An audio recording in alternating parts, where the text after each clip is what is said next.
And we're live. Good evening and welcome to the monthly mystical. I have to laugh every time I say it because, oh, hold on. I have to mute that because I've got it on the other screen as well and it's just coming in my ear hole. Okay, yeah, so yeah, I do. I have to laugh because for the next 4 weeks, you've got the monthly mystical at least, and then we've got some more coming up. So it's non-stop. So we have got a 3-parter. So following on from the talk that we had last week, Steve Mitchell has done as a 3-parter. So it's all good evening, Carl. nice to have you on. I have to try and figure that out because I'm not seeing you. Anyway, so 3-part thing that he's doing he's broken up the talk that kind of rambled on a little bit, but it was great fun. We loved it. You know me, I love it all. So he's broken it up into 3 sections. So now we're going to talk. The first one is all about the caves and mounds, or caves anyway. And we're going to do that one today. So I hope you've all got your toilet roll tubes, not the whole toilet roll like I rocked up with last time. Hopefully it's just the toilet roll. And we need your bits of paper. So we need 8 bits of paper and 8 bits of tin foil. So mine's all ready. And there we go. So if you haven't got that, then quickly run off and go and try and grab those bits and pieces. Whoops. And then you can catch up because we won't be doing it as quickly as that. So, right. That said, let's bring on Steve. Hold on a second. Let me do that first. Because I forgot to do that last time. There we go. Look at that little banner on the bottom. I love it. Okay, let's go. Right, we're adding to the stage Mr. Steve Mitchell. Yay! Yay! Yay! Hello! Back again. Lovely to see you. Right. That's right. Yes. Sorry about last time. I prepped what I thought was a short talk. It turned out to be a very long talk. So it was brilliant. At least, we found this out. So in future, anyone booking this talk will realise that it's in 3 parts. So that's a good start. And yes, good evening, Carl. How are you doing, mister? Hope everything is all well in the world of Mr. Dinsdale. And more importantly, good evening, everyone else who's watching. Yeah, good evening. Where in the world you are. Who else is watching? That's what I want to know. Come on then, folks, let's go. Right. So I will just shut up and let you get on with it, I think. Well, I think as you found out last time, you don't get to totally shut up. You have to kind of help me along. I know. Most of my talks, even when we're on Zoom, we have an audience. And if I'm in a room doing it live on one, then obviously we've got lots of people joining in. And this is kind of my specialism, immersion, if you like, dragging people in, kicking and screaming into a little bit of kind of science and experimentation. And that's the whole kind of point of it. I've been doing this kind of talk on this kind of subject for about probably 20 years or so now. And I've just found that rather than just telling people this is how it works, people go, what do you mean? I don't get it. Whereas if you actually take people into the process, they find out for themselves. So I'm going to take you on a little bit of a journey, everyone. And we're going to start off. And you've got some slides as well there, haven't you? Oh, yes, I have. Should we get them up? Excellent stuff. Nearly forgot about the slides. There we go. In case we don't know what it's about, hills and caves, hills and caves. This actually started out as a little bit of an experimentation, a little bit of an exploration, shall we say, really around my local area. You can bung up, if you like, slide number 2 there, so everyone can see. That's a you're on 3 already. Where have you gone? Number 2. Sorry. There we go. Right. That's all right. That's okay. So essentially, we noticed certain things in our local area. First off, we're just on the borders of Derbyshire. And you can see the River Dove there, which kind of marks the border. And I live in a lovely little village or town, if you like, called Tutbury, which lies just to the south, bottom kind of south corner, bottom left corner, getting from south to left. Tutbury. And Tutbury is a very, very, very old town. It goes back thousands of years. It was probably initially settled back in the Bronze Age.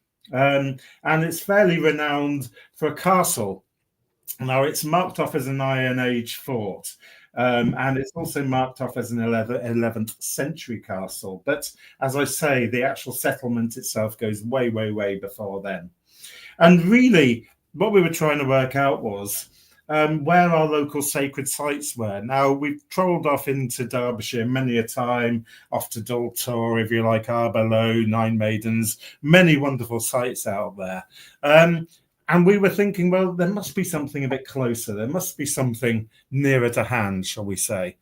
And my friend Al, who often joins me on these talks, moved out of his village, not too far away from us, to a little farm called Hoon Farm, and noticed very close to him, and you'll see that practically in the middle of the map, something called Hoon Mount, which turned out to be both a Bronze Age burial site and a reused by Vikings burial site. And we thought, oh, just a minute. It's looking a bit sacred, isn't it? A bit magical, if you like. I wonder what's going on. The other thing I noticed was that when I was having a chat with a friend of mine a few years ago, we were standing on top of the castle, not on top of the castle, clearly. We were on the highest part of the mound that you can get to. And we could see the River Dove stretching away.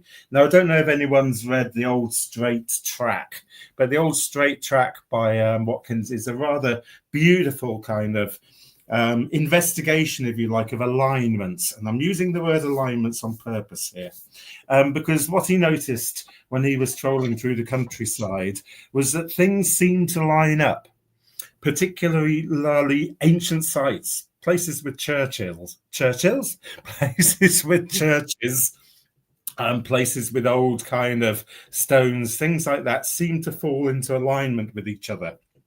And obviously, he got to wondering why. And we could see some of these alignments, not only, if you like, from the top of the castle, but Hoon Mount itself. When we stood on Hoon Mount, we could see various things in the distance. Now, if you're having a look at this map, and the reason I'm looking away is because I've got my maps over here, so I can kind of see what's going on. We could see local churches. We could see St. Michael's Church. We could see St. Mary's Church, several St. Mary's churches, to be honest with you. That's another story. That will be coming up in a later talk. We can see these are all places that have been, if you like, inhabited and settled in because of sacredness.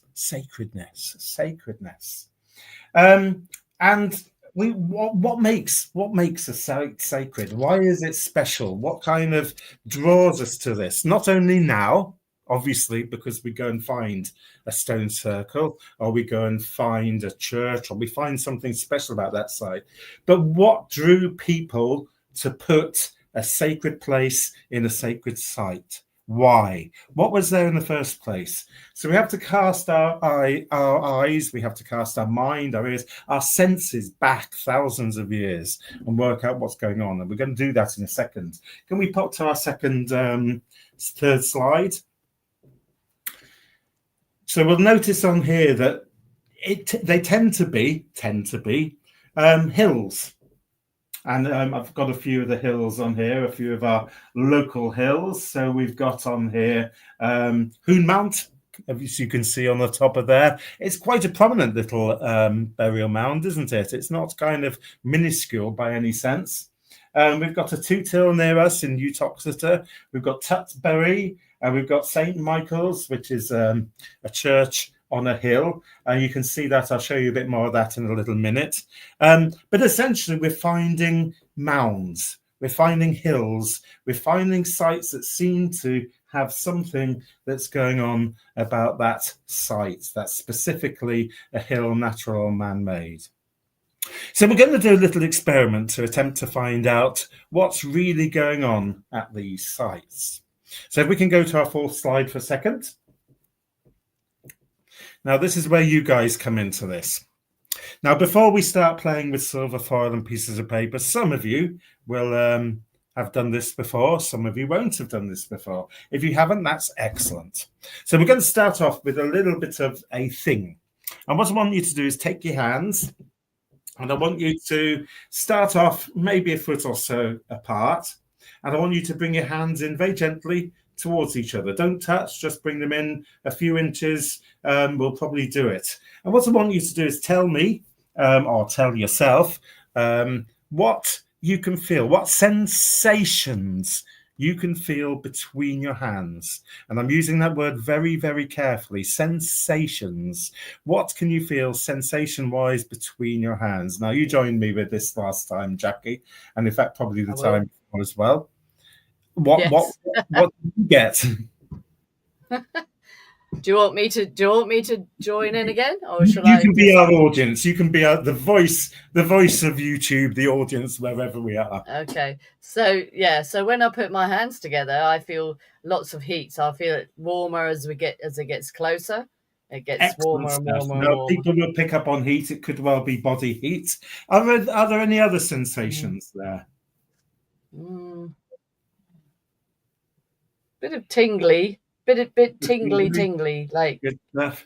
Carl said he's feeling a bit of resistance, like a kind of bounce there. Okay, bit of tingly, bit of warmth. Often people feel that kind of buzzing, tingly sensation. Some people, funnily enough, feel cold, conversely. And like you say, a resistance, a bounce, or sometimes even a draw to it, if you like. And essentially what we're kind of tying into is our body's natural energy field. And I'm not going to use the E word, energy. I'm going to use the E word, electromagnetism. Okay. So the universe, everything is built on electromagnetism. And we can sense that. This, if you like, is part of what we call in the business dowsing. And dowsers are essentially tuning into this feel, this sensation. So when you're dowsing something, although you might well be using a pendulum, you might well be using some rods, essentially it's the same thing. Your body is acting like a receiver. It's picking up this information. And it's quite natural and it's quite normal. And everyone can do it. So even when I'm out doing workshops with like 50, 60, 70, 80, 90, whatever, people in a massive room, we can still get everyone to feel this strange thing, as long as they kind of clear their mind and don't expect something massive and massive and kind of anything strange. So it's perfectly normal to receive this and feel this. And we can use this sense, if you like, to sense what's going on in our sacred sites. Now, I'm going to get you, like I say, to do a little bit of an experiment, first of all, before I explain quite how this all works in practice. What I'd like you to do is take one of your pieces of paper and one of your pieces of silver foil. Okay. Before we even start, I'd like you to, if you like, use your sensing hands to feel again what sensation can you feel that sensation from the piece of paper.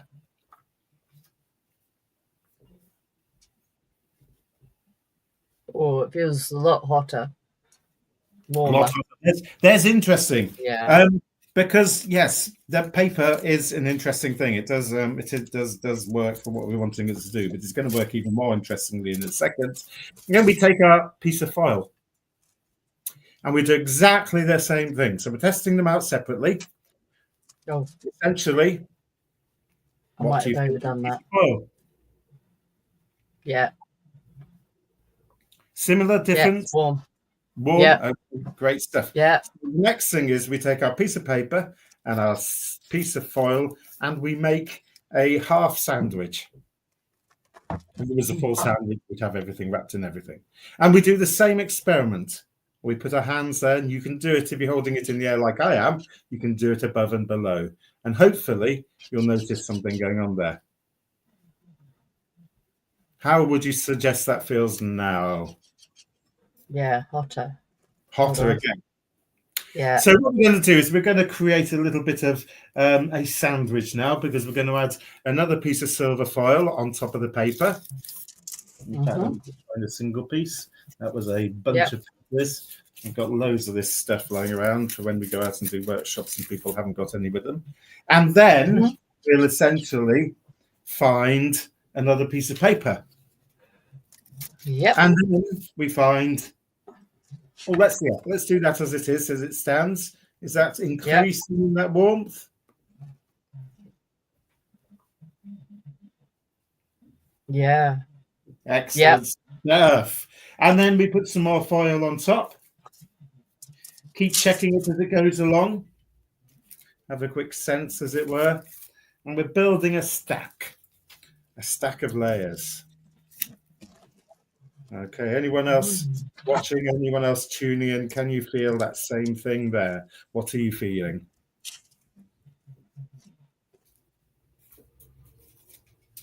Oh, no, I don't even have to think about it. It's just like, you know, when you have to, for me, like sometimes I have to like tune in. Yes. But I'm not even having to do that now. It's just literally. No, this is it. Once you get used to this is the dowsing kind of effect, really. Once you get used to this, you don't even, like you say, need to tune in. You can almost see or feel it happening. You can sense that you're not just holding some pieces of paper on some silver foil. Okay, and I'm stacking these up, and I'm going up to about 8. You could go beyond that if you really, really, really, really wanted to. But 8 will do us absolutely fine. Okay? Yeah. Have I got 8? That doesn't really matter, does it? As I say. So, is everyone with us? So by the time you get to about 8,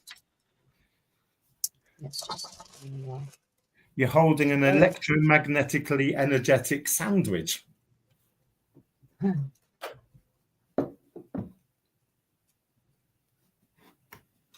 Okay. Oh, yeah. Now, I don't know if you can see this really very well. I'm kind of bringing... Now, there's a reason why this won't work terribly well. I've got Let me just make you... Pardon? I'm just going to make you bigger. Hold on. Okay. If I can. Can I do that? Don't know. Oh, what happens if I do that? No.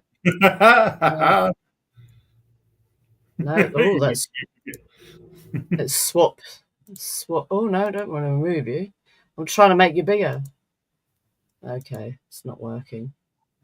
Okay. Oh, let's put that on there for a minute. There we are. Put that on. Actually, let's just... Oh, not me. Oh, again. That'll do.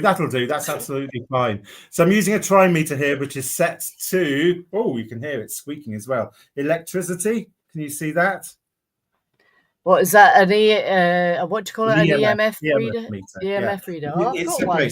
Now, the problem with this is clearly I'm sitting in front of 1, 2, 3 monitors, keyboard, laptop, you name it. So I'm absolutely surrounded anyway by electricity. However, when I move it, you can't see because I'm moving it out of the way. When I move it out of the way, it goes down to about kind of a background level of right down the bottom. Bring it in here and boom, it's straight up there. Okay. So essentially, this is it. What we're picking up off here, what we're sensing is, like I say, that these layers are creating a magical electromagnetic energy field, if you like, something that's drawing us in. Now, something I'd like you to check out, and we didn't do this the other day, but I'd like you to try it as well, is put your hand, don't touch your head, but put your hand about 1 inch away from the middle of your forehead. Yeah. Whilst and touch. You've got to be part of this little experiment. Does that make sense? So we're almost literally plugging into this experiment now. And the question is, what can you find around about the middle of your forehead? You can move your hand up and down. Oh, there. No, the other hand. The sensing hand. Where's this got to be? Hang on. So it doesn't matter where this is. No, no, no, no.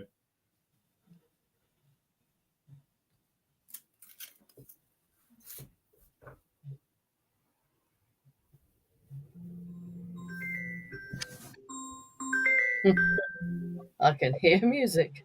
Yeah, you can. You can hear the fact that I've got a reminder coming up on my phone, and I can't dismiss it. I'm feeling the heat on the front of my head. Okay, What dokie. else? So this What's kind of everybody else? leads us. Anyone else picking that up? I don't know. Carl said, it's warm and resisty, and that's the last Carl said. Whether he's gone off to get a cup of tea, I don't know. Let's move down a slide. Mm-hmm. Okay. And pop our slide back on. I will put the slide back on. No. Hopefully, yes, you got that one. Can you make it bigger? Yeah. There we go. So there we go. So the thing that's working, the thing that we're picking up on, the way our brain works to essentially pick up this electricity, electromagnetism, is through the pineal gland. And you can see it, sneaky little yellow dot right in the middle of our heads, just there. So it's wedged in the middle of our brain. And the pineal gland is essentially, it picks up electromagnetic currents, particularly the magnetic north, south, east, west. And without it, we can't kind of function in terms of where we sit, where we are in space. Does that make sense? Yeah. If we take our pineal gland away, we will effectively be in a limbo, in a no man's land. Now, obviously, we'll be able to see everything, but it won't feel right. It'll be like we're in a strange reality. I can do an experiment to do that, but I'm not going to do it today because I've only just remembered I can do it. Sounds like a good experiment. They have done it with they've taken homing pigeons, and they've how nice. They've taken the pineal gland out of homing pigeons, and guess what happens? Guess what happens to the homing pigeon? Well, they smash into walls of spec. Not particularly. Stuff, they just can't home. Don't know where they're going. Yeah, but they can't find their way home because they can't follow the magnetic currents, particularly magnetic north-south currents are force there that's kind of sitting there guiding us. So that's one aspect. The other aspect as well is time. Without a pineal gland, we have no sense of time.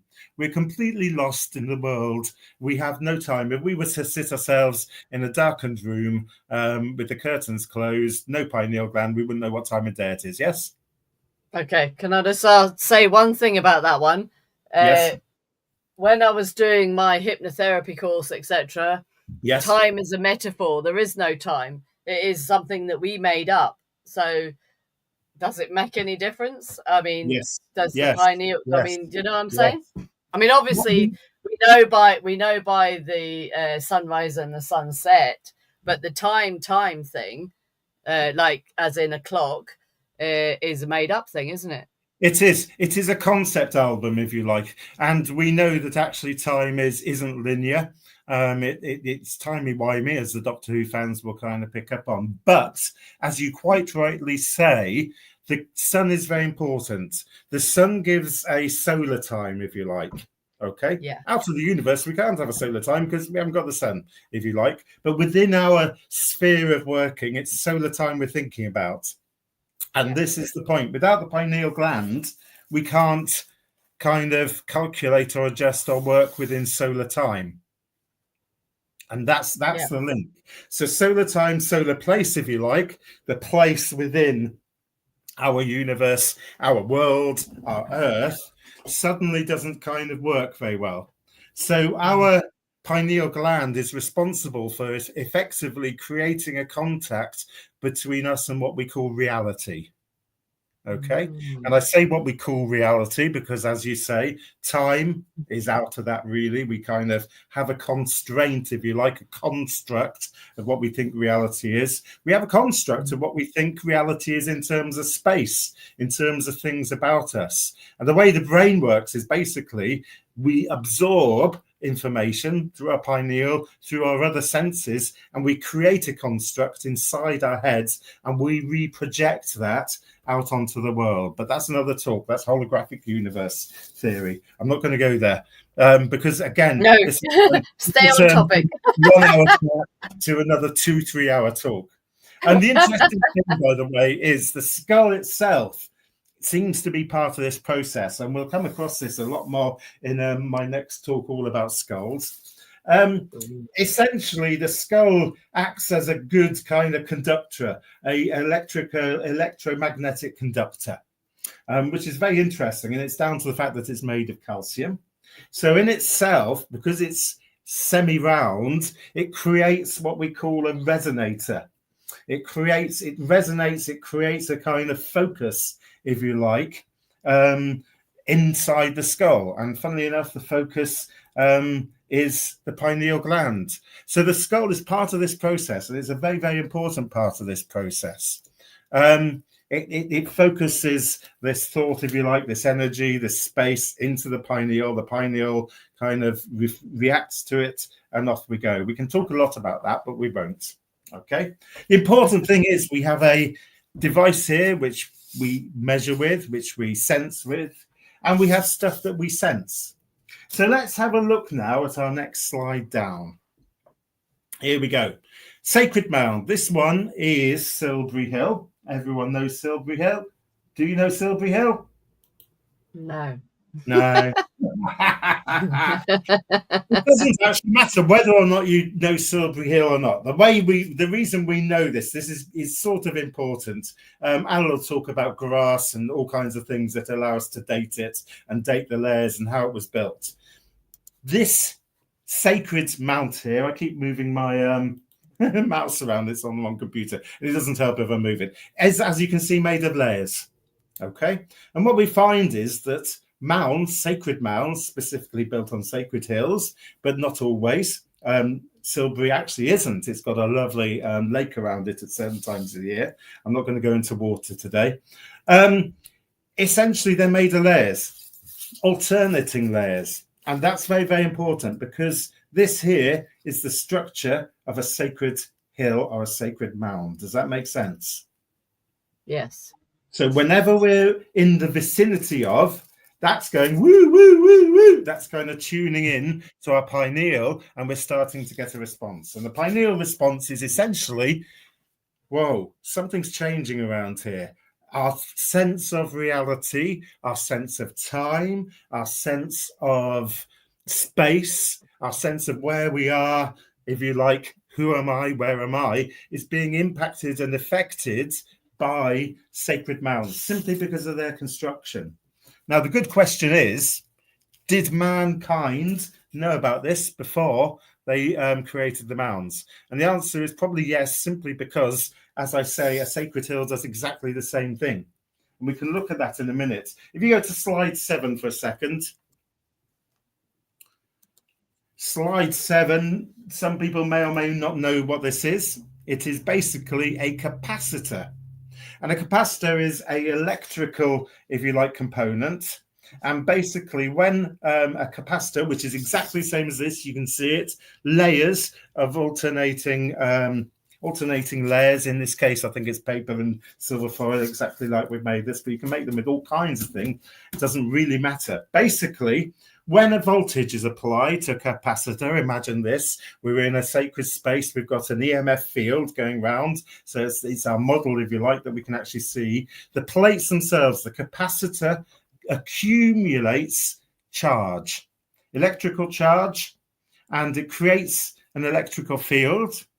And I'm reading on purpose because I'm literally reading from a quote, an electrical manual quote, if you like. It creates an electric field and it stores energy, a little bit like a battery, but slightly different, because a battery will generate, if you like, energy, whereas this draws it in and accumulates, capacitor stores it, and then it releases it later at various points. So if you can think about now, like I say, let's go to slide 8.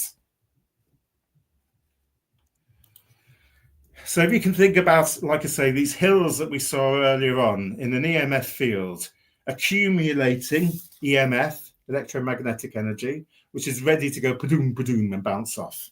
Okay. I'm going to come back to that in a second. Now, this is the exact same map that I showed you earlier on, but this map this time is one that I've carefully constructed of the hills, essentially, the heights, the contours around Tutbury. Can you see Tutbury down at the bottom there? No. It should say Tutbury. Black letters, says Tutbury. Okay, I can't see it, but it's fine. Don't worry, I can't see anything. Well, essentially, what this shows us is the valley created by the River Dove. And the valley created by the River Dove does a little bit of a beautiful curl around, like that. And the valley was created by glaciers. And essentially, the glaciers came along from the north and cut their way down and cut out this valley. And on the way past, the glaciers dragged up loads and loads and loads of bits of rock and stone. And essentially, all of that rock and all of that stone kind of accumulated at the end of its run. And the end of its run is literally Tutbury. So Tutbury is like this accumulation of rocks and stones in an earthy, muddy kind of thing. So it's a bit like our layers, except it's even more exciting because it's lots and lots of little bits in lots and lots and lots of little bits. So it's kind of like a mixture of layers all crumbled up together, which actually makes it even more of a capacitor. Okay, and that's rather interesting. So we're going to go to a little quick map of a little picture. This is from 1726. If you go to the next slide. And here's a picture someone drew of Tutbury, and they drew this back in 1726. Now, the reason I'm showing this as opposed to a photograph, it's very hard to actually get a photograph from a good angle to see exactly what Tutbury looks like. Okay, but it's also a good example of a lot of hills with mounds on the top. And as you can see from there, Tutbury is this big hill. So in itself, it's an accumulator. In itself, it's, if you like, accumulating energy, EMF. And on the top of it, if you can see there, top kind of part of it, you should be able to see the Tutbury mound itself. Can you see that poking up? Yep. So the mound is an artificial version of the hill on which it is sitting on. And the artificial hill that it is sitting on, sorry, the artificial mound sitting on the hill is all of this stuff. So not only is the hill itself drawing in the EMF, we get lots of storms, by the way, kind of captured in this valley, and they get kind of wrapped around Tutbury, around the hill just here, Castle Hill. And essentially that energy, the latent energy, there's stuff to do with sun and all kinds of things, gets drawn into there and ready to bounce off. So you imagine you're wandering around a few thousand years ago, and you're trying to find a place maybe to stay. You're maybe looking for somewhere to camp out, and you come across this hill. Yes?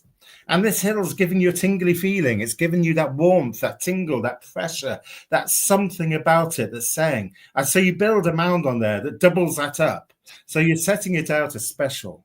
And the other special thing about Tutbury, I'll go into it for a few seconds, is its location. This hill is on the edge of the River Dove, and the River Dove is fecund. It is full of life, full of fish life, if you like. Great place for kind of fishing. It's full of water. Water is our source of life. We can't do without water. It's it's renowned for, if you like, having orchards.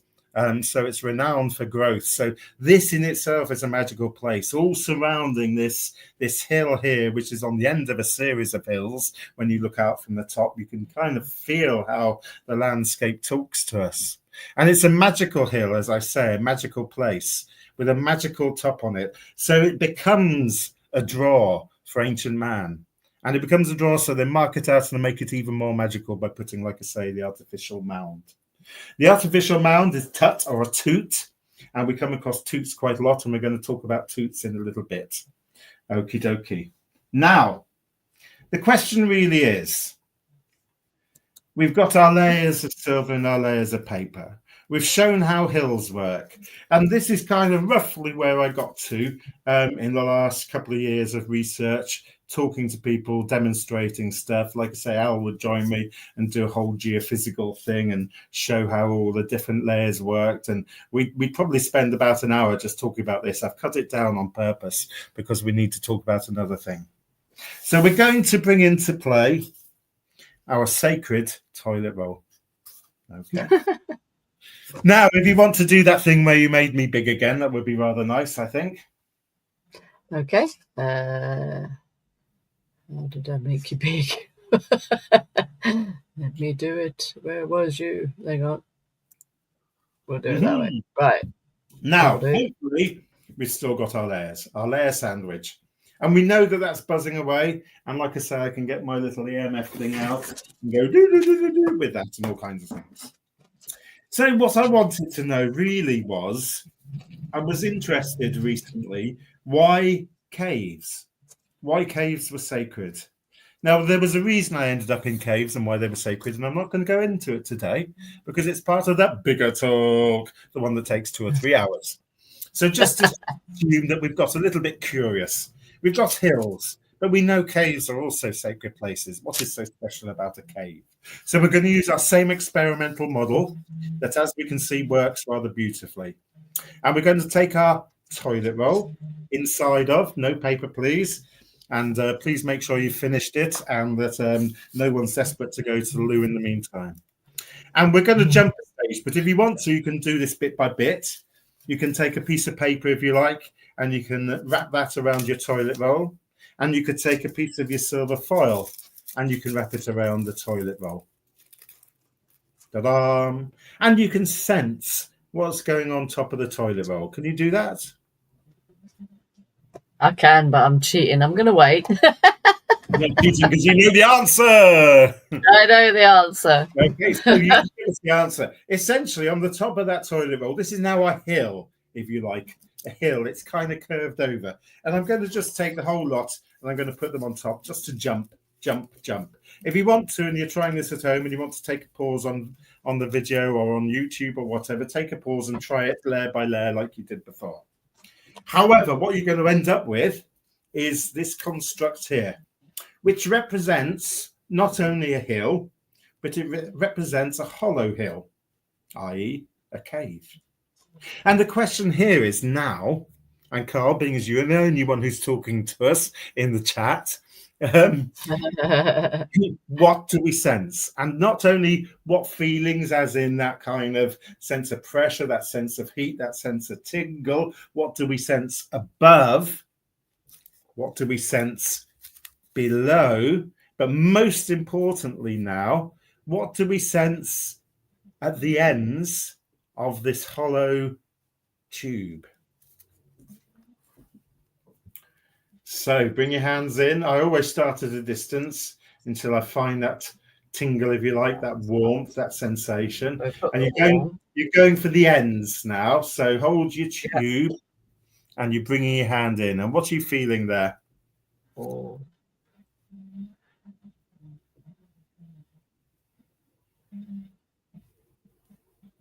Oh, like a pull. Oh, yeah.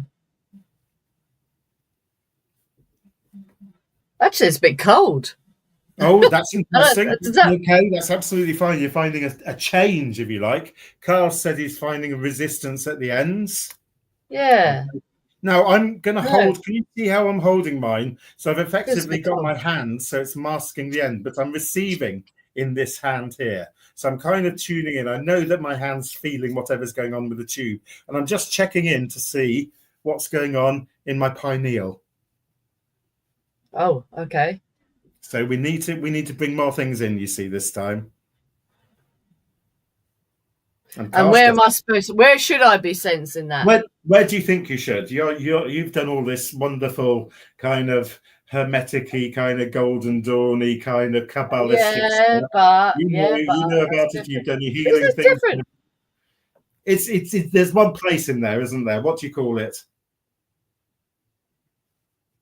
So the brow chakra, basically, isn't it? Or what some people call the Oh, yeah. Yeah? Okay. Oh, so are you feeling that kind of kicking off, as it were? Because what I'm getting is this massive tingling sensation going on here in my hand, and I can feel my my pineal, if you like, my third eye, kind of throbbing away up here. I don't know if anyone else can feel that. Oh.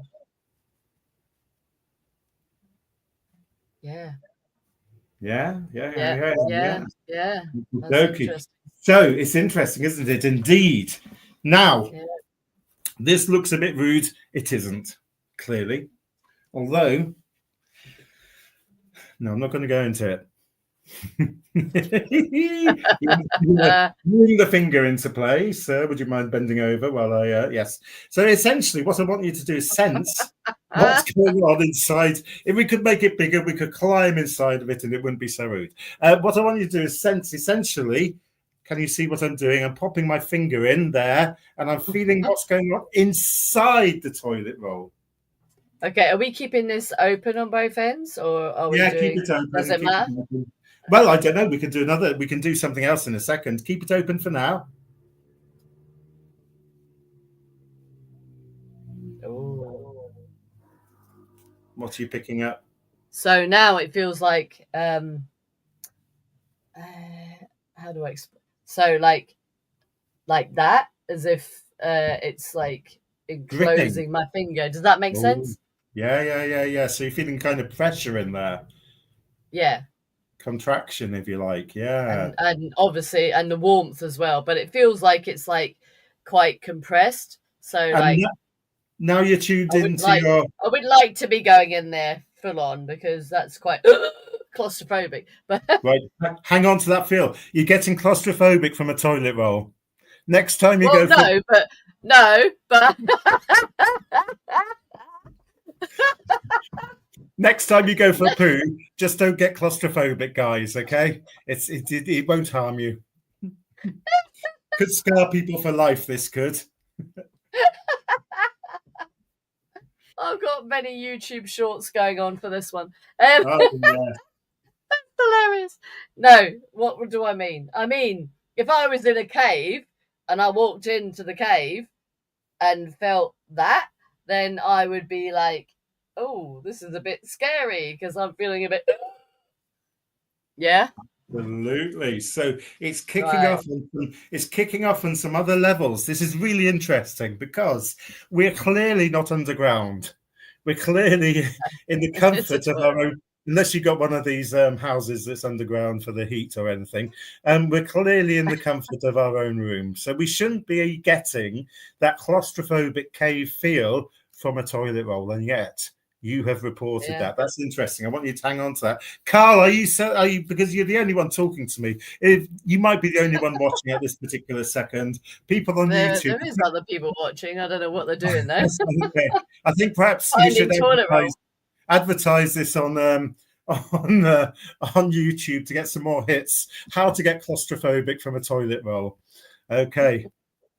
People will be tuning in. So the question is really, with our finger in there, and I can kind of hold it in such a way that I can pop my finger in and hold it. Again, how's your pineal responding? Probably not as well as it would have done if I hadn't had a wine, but hey, let's give it a go. Hang on. Maybe better, who knows? Oh well, yeah, that's true. Hold on, get my hair out of the way. So what do you want me to do now? So what you're going to do is hold it. Stick my finger in. Yes. Carl's just going same as you two. And then what's your pineal doing? Oh, I can feel, yeah. Oh, okay. I can feel, yeah, definitely, don't know, something going on. Different to before? Yeah, like more intense. More intense. Just feel more, yeah. Okie dokie. So we're starting to come to a little bit of a conclusion, which is very good, really. And that conclusion is that, shall we say, the top of a hill, if you want to go to slide 12. Yep. We're on slide 10. Oh, hang on, let me get you back. We're jumping because slide 10 and 11 just show a toilet roll. And there we go. There we go. The top of a hill, and there's a lot of hills here. I found hills, by the way, that have got toot in them. Toot is very important if you want to kind of go into there. I'll talk about toot in a second. Now we're here. The top of a hill has this sensation of connecting, but more the connection, shall we say, up and out. Okay? If you want to compare, we could be connecting to the universe. We could be connecting to what we might well call our kind of spiritual kind of links, our gods, our goddesses, whatever you kind of fit into that, the external. So hills kind of trigger us off to get a kind of link out, but a link out that is way beyond just the physical. So it's into the metaphysical, if you like. Caves, on the other side, seem to be, I don't know if oppressive is quite the right word. They're very much kind of concentrated, focused, aren't they? They're very much, shall we say, without being obvious, internal. Okay? And I would use the word chthonic. Okay, Carl, is your pineal switched off? Have you been feeling anything with your pineal during the last 45 minutes? He's not feeling anything. No. It's quite important. So, anyone else kind of trying this out? It's very hard to do, really. Hold the toilet roll and some paper, and then kind of check this out, because you have to be. I guess you have to kind of focus a few times. After a few times during this, you actually find it quite easy to kind of literally hold that and wonder. You can sense your pineal without having to put your hand there. You'll feel that kind of throb. Paul's really good at that. Paul can set Paul's. Last time Paul went, oh my God, he was really, it felt his really strong. It, wasn't he? He was getting it. Yeah. Now I'm going to mention this very briefly with toots. Toot mounds. Toot crops up as a name all over the place, and various commentators, various authors have kind of associated toot mounds essentially with the Druids. Da, da, da. Now, the problem about the Druids is they were a bunch of people who existed in a specific time, and people get very excited about Druids. We were reading all about Tutbury Druids and going, wow! The Druids were part of a sequence of events. They were part of a sequence of events that included essentially people, shall we say, coming to sacred spaces and using sacred spaces in specific ways. And again, these have been kind of, like I say, notated. People have kind of found writings that kind of show this, that toot hills, particularly with the word toot in, they were used for ritual, they were used for gatherings, they were used for law, as in LAW or LORE giving. And essentially, they were the places where we went on in the future to build things like churches, temples, stone circles. But as we say, what about the old caves? So if we can pop down to the next slide, please. You can. Okay. We have various versions of caves on this slide. You'll notice Wayland Smithy down south near Whitehorse Hill. We've got Stony Bottom Longbarrow. We've got West Kennet Longbarrow, which isn't that far away from Silbury, to say the least. So those are all, if you like, man-made caves. And then man-made caves and the man-made hills. You have to have a hill to make a cave. You can't just make a cave without a hill, unless you just happen to have a toilet roll to hand, of course. And then there's some proper caves there. Walmswell is a proper old cave there under a hill. The Barbara Hill caves. Some of them have been adopted and adapted, like the Elephanta caves. Obviously, there's a cave system there, and they've built into it and enlarged the opening and so forth.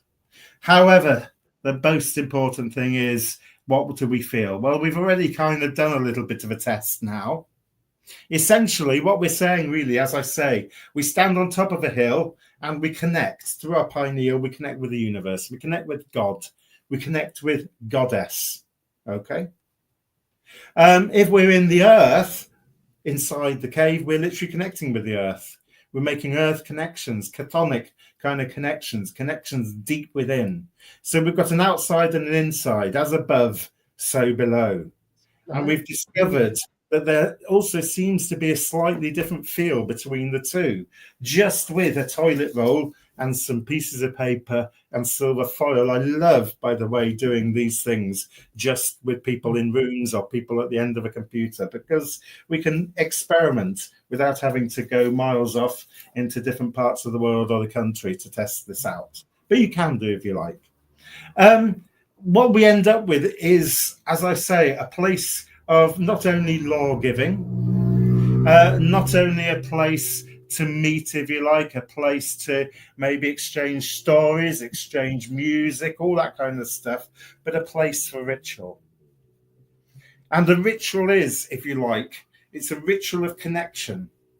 It's a ritual of connecting with our gods, our goddesses, maybe specific gods if you've got a particular cult that you're following, and connecting with those in order to, if you like, affirm you're part of spirituality, you're part of the universe. If there were a group of people working with you in terms of maybe a bunch of druids or or a coven or anything else like that, then we can treat this as a little bit of an initiation, if you like, where we're going into the earth, we're going into this deep cave to be reborn. We're going into this cave to let go.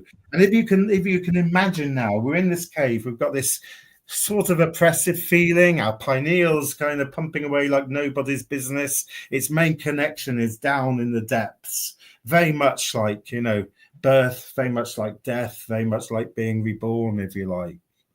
And we're in the cave and we're making this kind of connection so that when we come out of the cave again, back into the open, back into the above, we're kind of reconnecting with the god and goddess, but in a new sense, in a new feel. Does that make sense? It does. It's very important, because I feel that what we could look at is both caves and mounds, and we could come up with lots of things that are associated with them.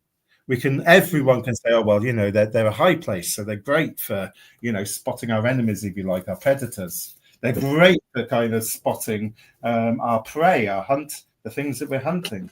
They're great, as I said already, in the right places with a river running by. They're a great place to kind of hang around, because you've got a source of water, which is very important. I'm not going to do the water experiment today. I've done that many times with people.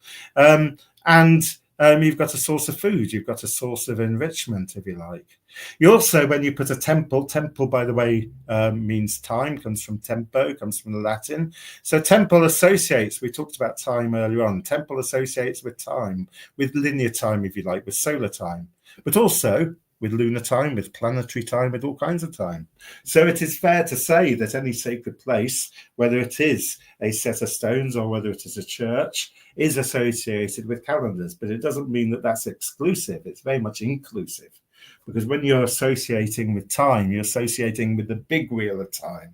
The big wheel of time that goes beyond days, goes beyond months, goes beyond years, goes into the kind of Aztec and Mayan concepts of time, which are big cycles of time, 72 years worth of time, 444 years. I get the numbers wrong, mainly because that's in another talk. I haven't got any notes on this, but I'm just throwing it into the mix. We're kind of in the middle of a tempo, a temple of time, a temple of space that is above, it is below, it is rebirth. It includes everything that everyone says, and everything that everyone says is right and true, as long as you don't say it exclusively. Does that make sense as well? Yeah, it does.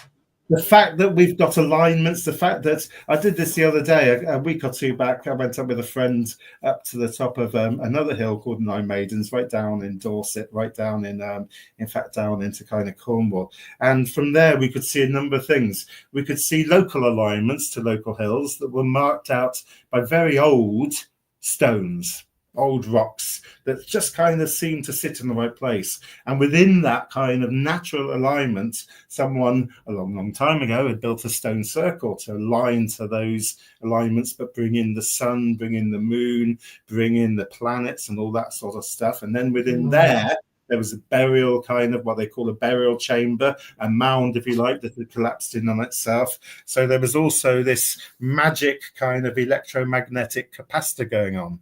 So the whole site in itself was a model of a model of a model. And yet it was also an active model, because it was keyed in and tuned into all of these different forms of, shall we say, energy, these different forms of alignment. Okay. So essentially, that in 55 minutes is pretty much the talk. Yay! We've got a couple more pictures there. 14. We have. Oh, you weren't meant to jump to that. Oh gosh. Okay. Well, we don't have to. You're there. You're there. You're there. Where are you? Which one are you on? Oh, you're on that one. Okay. Right. Slide 14. So, I'm going to just give you a kind of little bit of a hint about what's coming, because, as I say, none of this stands alone. Even our theories, my theories, everyone else's theories on mounds, toot mounds, on caves, they don't stand alone. They're part of a bigger weave, a bigger story. And recently-ish, I've been trying to kind of go back over all the notes we wrote over the last few years about local sacred sites and local sacred landscape, and trying to put into kind of perspective and write up stuff, which is why I ended up at this church here, St. Michael's. You might have seen it in our map earlier on. It's very close to Hoon Mount, and it's part of the sacred landscape near us. And it's on the mound. The hill, the church, as you can see, is on the hill on the top left picture. And more importantly, bottom left, you can just about see that actually it's been built up to be a mound. And then the church has been popped on top. And the church, by the way, is dedicated to St. Michael, who is one of the famous so-called dragon killers. Except, I don't know, that dragon there, although he's got his foot on the dragon, he's kind of seems to be minding it a little bit. And if you look in the top picture, the wings are kind of wrapping itself around him as though they're in this symbiotic embrace. And that's quite important, really. Dragons have long been associated with the energy of the land, the electromagnetic energy of the land. So in this church, even though some of the fixtures are more modern, the church itself goes back to 10th, 11th century, we're finding dragons cropping up all over the place. In fact, you can find dragons wherever you look. They sneak away, they hide away, but once you spot one dragon, you spot them all. So it happens. So I'm kind of wondering. Oh, and then I was taking some photographs and kind of putting it all into the plot. If you go to the next picture here, number 15. As I stepped out, I was looking around the outside to see what I could see, because often, you found spouts and gargoyles and things, and I was kind of beset by a wealth of heads. Oh yeah. You can see from those pictures now far clearer. Every single doorway, every single window has at least one head either side, if not more. The question has to be why? What's this thing about heads? What is it? Are they guarding the space? We're going to do some experiments on this next week. You're going to look forward to that. So am I, because I haven't done that. So I'm kind of thinking, and I've taken St. Michael's as an example. It's got, like I say, heads. It's got a wealth of heads or skulls around it. It's got all this dragon energy associated with it. St. Michael's. So we're starting to build up a bigger picture, a massive picture. Can we go to slide 16? Here again is St. Mary's in Tutbury, which I started talking about. You can see just about from the angle of the bottom picture that it's another mounded church. And funnily enough, it's just on the edge of Castle Hill. So you have to walk up Castle Hill and you find St. Mary's on the edge. So it isn't on the top. And this is something we find as well quite frequently, that you don't necessarily get the church, the sacred place, on the top, the Christian sacred place. Think about that for a second. It's not necessarily on the top. Think about that. I'm not going to do an experiment with that one yet, although I might do. Anyway, I've just thrown a couple of pictures in there, which are quite important. On the left-hand side picture, if you can squint or if you can enlarge it, there's three little statuettes as part of a fresco there. And the person on the left-hand side is Gabriel. Now, if you look carefully at Gabriel, I don't know if you can, she is standing with another dragon. So all of a sudden, we find Gabriel and dragons. Oh, interesting. Gabriel becomes very, very interesting if I ever do a fourth talk, number 4, which would be about René le Chateau and the whole kind of connection over there. It gets really interesting. You get into Gabriel and Lucifer and all kinds of things like this. And this stuff. Oh, yes, please do. At the end, I'd need to research that one totally, because it's just one of that. Yeah. I read The Holy Blood, The Holy Grail when I was about 18 or so, and that was kind of all about René le Chateau and kind of got people's interest going. Henry Lincoln did the whole thing on the BBC about it, and it kind of went off into all kinds of areas. Very interesting. Again, there's a question that comes out of here. Can you see the right-hand picture there at the top? The Knights Templar Cross. This is a Templar grave in our local church, which I can almost see from my window if I looked out. And so what we're finding is we're finding skulls, we're finding dragons, we're finding Gabriel, we're finding hills and toots and mounds, and we're finding the Knights Templar. Why and how are they connected? And why and how did they end up? You can go to slide 17 now, if you like, the last slide. Why and how were they all linked? And why did the Knights Templar, and more importantly, the Crusaders, more importantly, the Normans, and yet we find Knights Templars, if you have to look very carefully, but you can find them on most of the Norman churches. If you know where to look, you'll find evidence of the Knights Templar there. What were the Knights Templar doing? Part of building churches, massive, sprawling Gothic churches in the 11th century, with skulls, with crossbones, with dragons, with green men, you name it. What was going on? And guess what? Coming up next, we'll talk all about that. Da-da-da! Da-da-da! 1 minute. Oh, brilliant. Well, I'm definitely looking forward to the next one. So the next one is going to be in 7 days, next Thursday at 7 p.m., right? It is, yes. And yes. So, and that one is more about the cult of the skull and the Knights Templar. So, please do join in with us next week.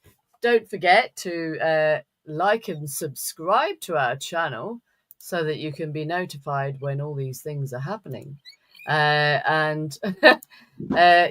So thank you so much for joining us this evening and giving us this fantastic talk again. We love seeing you. Hang on, let me make your picture bigger. What's that? There you can see how crazy this is going. I can hear it.